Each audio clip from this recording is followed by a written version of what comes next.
Bukwas Crew Doc. By Jerry Matthews. The encounter. Kathy. Kathy dried her hands with a dish towel, then draping it over the handle of the oven door, she turned and walked out onto the cabin's back deck, and took a seat in one of the nearby deck chairs. She found the darkness out there to be all-inclusive, except for the lone rectangle of light coming out through the kitchen doorway, illuminating the deck's 3 steps and a small section of the lawn beyond. The nighttime breeze came to her, cooling the cabin and pleasing her senses with the flowing perfume of the forest floor. Looking up, she marveled at the layer of stars which were visible in the Fraser Valley night sky. All around, the silence of Ruby Creek's woodland pressed heavily against her ears. Out beyond the deck, the property, heavily wooded and steep, rose upward into the darkness. The only break in that ascending thick growth of firs was a power line which skirted the property following the high ridge above. At the front of the cabin a dirt road passed by, which allowed entry to the property from Highway 7 and then continued to a barred red gate, which denied access from the west.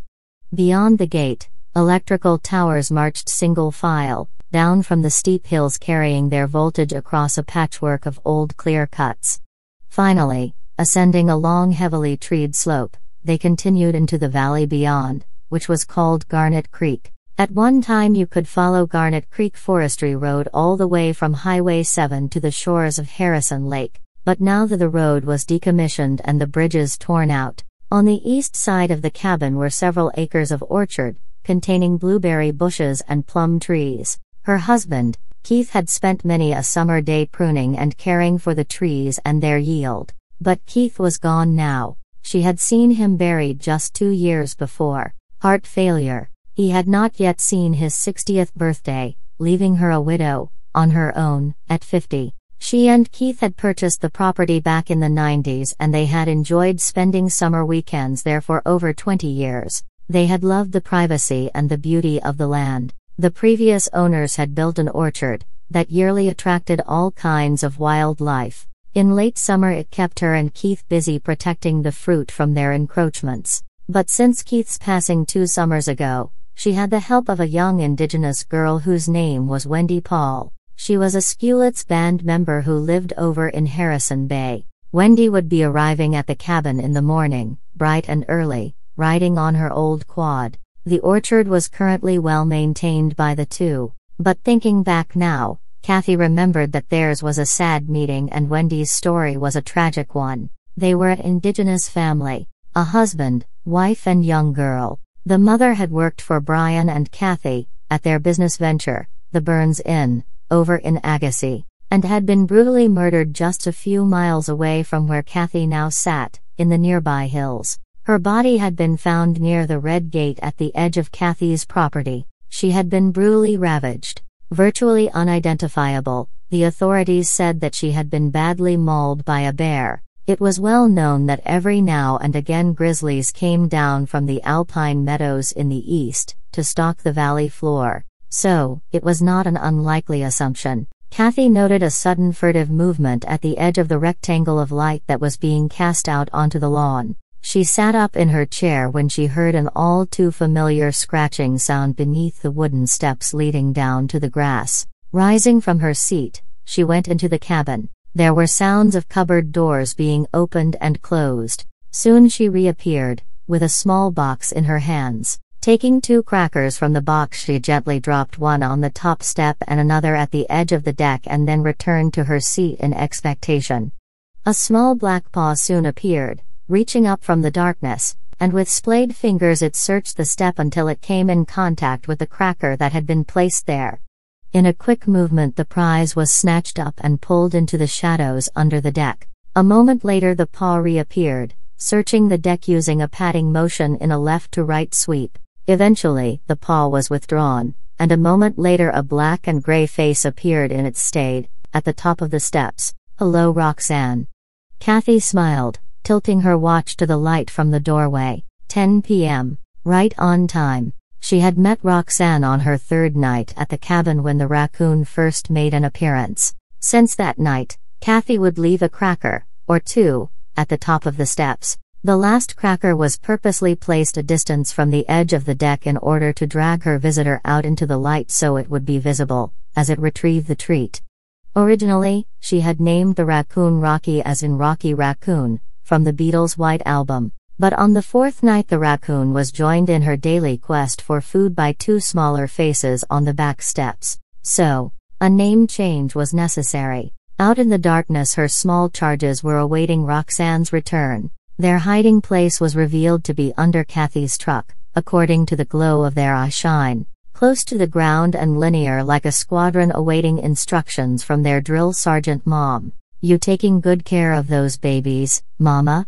The raccoon sat on the top step with its front paws on the deck, as she quietly took in the area. She was intent on the nearby cracker but constantly aware of Kathy's location. Moving quickly, the furry intruder grabbed the treat, placed it into her mouth and made her way back down the steps, in an unhurried and regal wobble. Kathy watched as the night hunter stepped into the darkness with that particular waddling gait so representative of the species. She smiled as she looked beneath her truck bed at, first, one pair of reflecting eyes disappearing, and then a second. They were such amazing creatures in their own way, so flexible, intelligent and vicious, as well. She discovered the latter a week before, on day 7 of her stay, when one evening, around midnight, she was wakened by a hissing growl from beneath the bedroom floor. This was followed by a high-pitched scream. Ty was full of warning and threat. Jumping out of bed, she put on a jacket and grabbed the flashlight which she kept on her nightstand. On her way to the front door, she grabbed her husband's pump shotgun from the closet. Taking some shells from a box on the shelf, she slid them into the magazine tube of the gun. She recalled Keith once telling her, "First, if you're going to use a shotgun for self-defense, then you should leave the shell chamber empty. That way you won't accidentally blast the clock off our mantelpiece, should you step on the cat in the dark. And secondly, when the moment comes to confront someone or something, you will already have one advantage going for you. And that is the simple fact that there is nothing more terrifying to hear, in a silent, dark room, than a shotgun shell being ratcheted into a chamber." To Kathy's way of thinking, that was good advice. Out the front door and down the steps she went, holding the gun stock tightly by her side, with the foregrip resting on the arm whose hand held the flashlight. The atmosphere beneath the cabin was one of low throaty growls and hisses. Shining her light through the upright supports, Kathy could see Roxanne and her two small charges, fur standing on end and fangs quite visible, facing down a large male raccoon. Roxanne was steadily keeping herself between the male and her kittens. Kathy laid the flashlight down as she kept a watch on the larger raccoon and pumped a shell into her gun's chamber. To her relief, this sudden noise was enough to break up the standoff and send the male on his way. She watched for a few moments as it ambled off into the forest, just a flickering shadow among many others under the July moon. Kathy knew enough to know that those kittens were going to be in constant danger, with that male around, but right now, they could use some peace and quiet. Going back inside, she carefully pumped the shells from the magazine, ejecting them onto the kitchen table. Then she returned them and the gun to the closet. Up until tonight, the male had not been seen again, and Kathy was glad to note the two cubs were still safe. Eventually Mama and baby raccoons moved on, leaving Kathy to, once again, enjoy the view the stars above from the back deck of the cabin, and allowed herself to sink into a feeling of insignificance, just like millions of others have done when they took in the vast expanses of a night sky.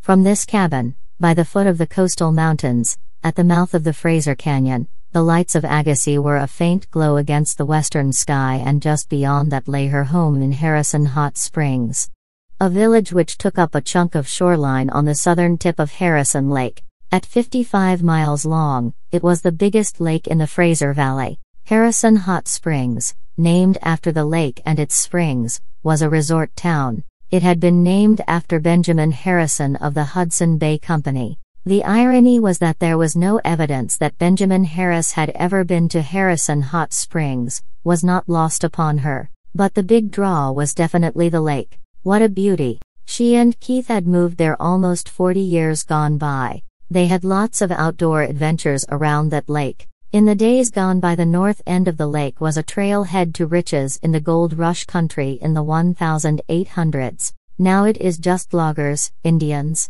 campers and tourists. But there were big times back then. Big adventures for a 20-something gal from Ontario, newly married and newly in love with British Columbia. That was the 80s, probably the greatest decade ever for a young, or young at heart, person.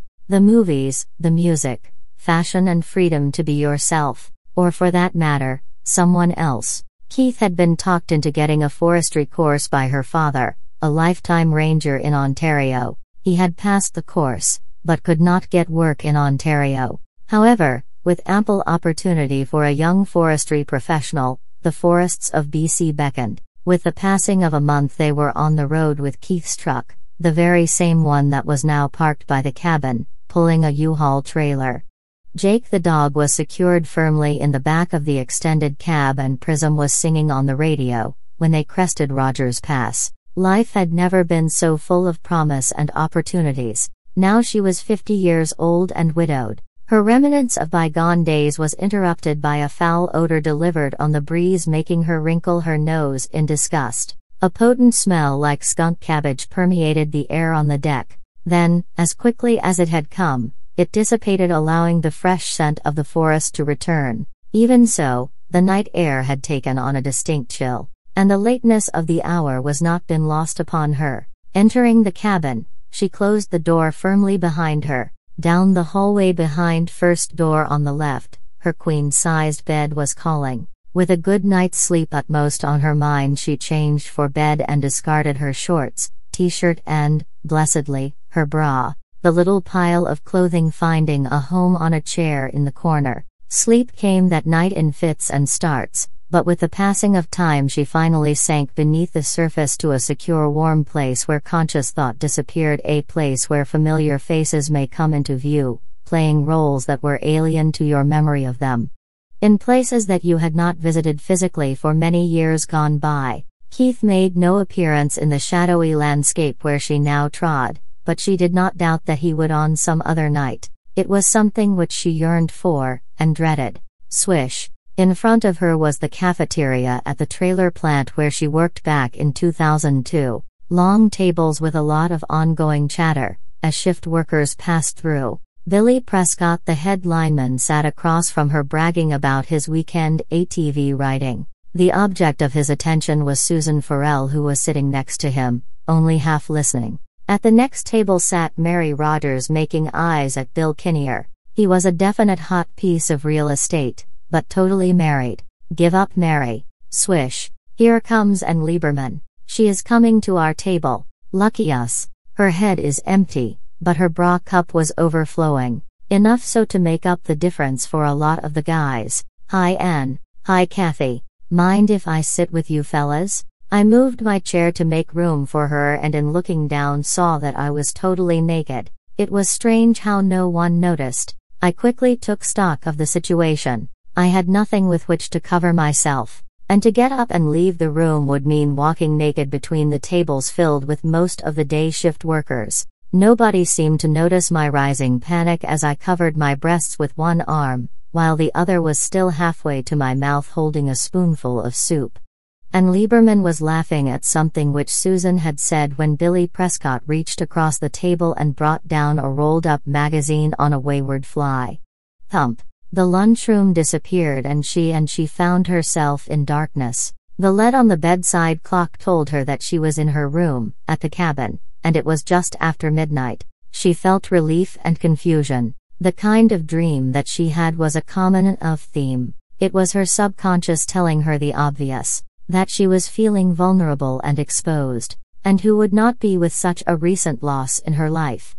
At least it was recent to Kathy. She could see the pale light of the moon on the other side of the curtain. The filtered light cast the bedroom in silvery shadows, as if a TV set had been left turned on. Swish. What was that? Like something brushed against the side of the cabin. She held her breath and listened. Nothing. It was not a raccoon under the floor. This sound had come from high on the cabin's outer wall. A bear maybe, only if it stood on its hind legs. The question ran through her head. Also, Why would a bear be rubbing against the cabin? Was it using the side of the structure for a back scratcher? Swish. The sound was now directly beneath the window. She strained her senses toward that area of the room. Her sight and hearing all came to bear on the wall beneath the window. Silence. She found herself to be sliding down ever so timidly beneath the covers. Goosebumps rose on her arms as she folded them across her bare breasts.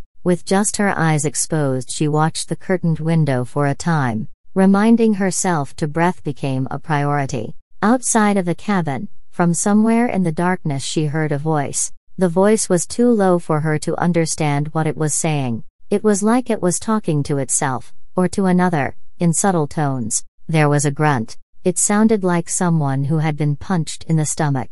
Or was it a sound of surprise? If that was a person out there, then the situation had taken a serious turn. For the first time she was afraid for her personal safety. She was alone, miles from the nearest civilization, with a stranger possibly looking for an entry point to break into the cabin. The seriousness of the situation suddenly occurred to her. Here she was in the back bedroom of a darkened cabin, virtually naked, while there was one or more individuals outside trying to break in. She thought about the shotgun in the hall closet. Could she load it in the dark? And even if she could, would she be able to use it? The thought of shooting another human being sent icy shivers through her. Time was wasting. She knew that she had to get out of bed and run down the hall to get the gun. Thump. A picture rattled against the wall as something heavy hit the outside of the cabin. This was the same noise that had awoken her from her dream. How long had this person been out there? Now, she truly felt helpless and wondered if the person knew that the cabin was occupied. Of course, he did, she admonished herself. Your truck is parked on the side of the cabin, you idiot. The intruder could be heard moving toward the front of the house. Soon it would be at the front doorstep and front door, where it could try gain entry. She had to go. And go now. She could not allow whoever it was to get inside. Taking a deep breath, she flung aside the covers and jumped out of the bed. The coolness of the cabin caused goosebumps to appear on her legs and arms. She took a deep penetrating breath and launched herself toward the bedroom door. Thump. The noise was loud and once again was directly under the window. It had caught her by surprise. The air rushed out of her lungs as she cried out, frozen in place, halfway to the bedroom. Her mind took in the rattle of the pictures on the bedroom wall. She heard a voice talking outside under the window. She could not make out the words, but it was low and continuous, rising in tone and pitch, almost angry. She strained but could not make out what it was saying, or even what language it might have been. The gun. She had to get the gun. She braced her legs for the dash to the hall, but instead fell to the floor in shock as the light from the curtained bedroom window was blocked by something outside. In the total darkness, she had pulled her legs up against her abdomen, knees against her breasts. She formed a fetal position. The breathing. Outside of the window she could hear long steady breaths. She knew that whoever was out there was trying to see into the room. She could visualize puffs of steam spreading against the glass, as hot breath mixed with chilly night air. Then came the scream. The panes of glass seemed to rattle and shake, under a vibration that then cut a passage through the air, reaching the spot where she lay on the floor. A humming sensation passed through her upper body, moving through her rib cage and on into her lungs. The sound seemed to enter the room, bouncing off the walls, as though the room were an echo chamber, and she could feel the same effect within her chest. There was a physical presence inside of her body. Was she having a heart attack? Sitting up, she backpedaled across the floor, away from the window and the terrible threat which lay on the other side. The vocalization suddenly stopped. Tension eased in her body and she was able to breathe comfortably again. The darkened form moved away from the window and the faint pale light of the moon once more appeared against the curtains. Whistling? She heard whistling. This was followed by more of the previous utterances, which, still, made no sense to her. It reminded her of the Negan character on the Walking Dead TV show, eerily whistling as he dominated the people who made up the Saviors. But that menace outside was not Negan, and this was no TV show. She could feel tears welling up as whatever was outside spoke in a jabbering dialect. But then, softly whistling, it appeared to move away from the cabin. Now there was just a thudding noise. The sound a tamper makes when you use it after putting down fresh topsoil, in order to compress it. The tears wanted to come, but she used her own mental tamper to push down and quell the urge. What was happening? What just did happen? Is it still going to happen? She rose up on one knee, listening, straining for the slightest sound. Nothing. She walked to the nightstand by the bed and took a flashlight from the drawer. Then, ever so gingerly, she walked to the bedroom door. The hall was dark, and she wanted it to stay that way for now. She felt her way to the closet door and, extending her hand, the one which did not hold the flashlight, and turned the knob. The door opened with a slight creak, causing her to freeze.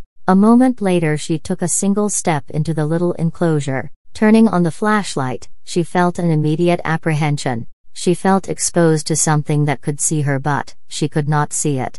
The pump gun lay in the corner. Several boxes of shells were neatly stacked on the closet shelf. She reached for a box of buckshot but changed her mind. Reaching for the box of slugs made her feel better protected. She placed 5 slug shells into the mount on the side of the gun. Then, she reached for another box and slid 4 shells into the tube magazine. She remembered what her husband had told her about leaving the chamber empty. "Screw that," she whispered, pumping a shell into the chamber. Then, for good measure, she topped of the magazine with another shell. She slowly made her way back to the bedroom where she got dressed in the dark and then, with gun in hand, headed for the kitchen.